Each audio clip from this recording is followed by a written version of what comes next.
A few weeks ago, I was invited to share my professional journey with a group of students in a career readiness class. As the discussion got going, one of the students asked me if there was ever a time in my career where I felt like I wasn't good enough. And before he could even get the question out, I said yes. I shared with the class some of the struggles that I've had professionally, both as a professor and as a small business owner. And of course, that led to a very robust discussion about times when they had also experienced these feelings. The professor and me couldn't just let it sit without explaining to them the PC name for what we were talking about, which is imposter syndrome. Imposter syndrome is a psychological phenomenon where a person constantly doubts their abilities and accomplishments, feeling like a fraud when there is evidence to the contrary. After processing this discussion when I got home, I realized that there's another area in my life where I definitely have felt this imposter syndrome, and that is in the area of spirituality. Now, I'm going out on a limb here and guessing that there are other people who have also felt these feelings of doubt, inadequacy, and probably even fear at some point in their life. So let's examine this a little further.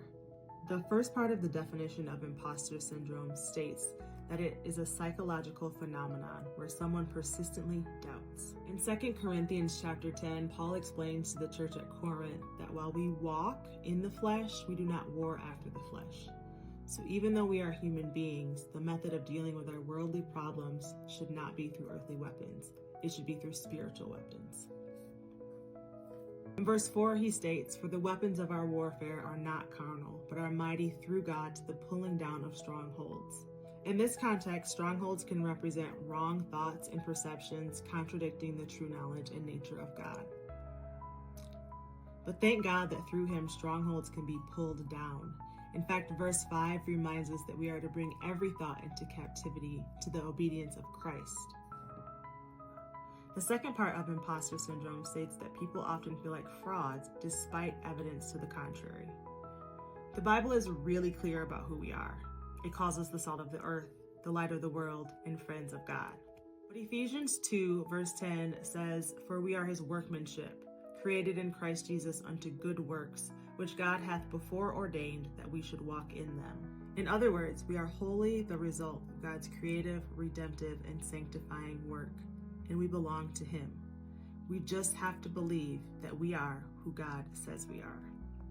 There's no such thing as a perfect person. In fact, throughout history, there's evidence of God using imperfect people to carry out his will. Abraham was old. Moses had a speech problem. Rahab was a prostitute, and Peter denied Christ.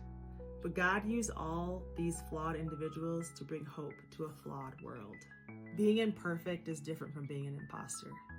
You are not an imposter because you sometimes fail.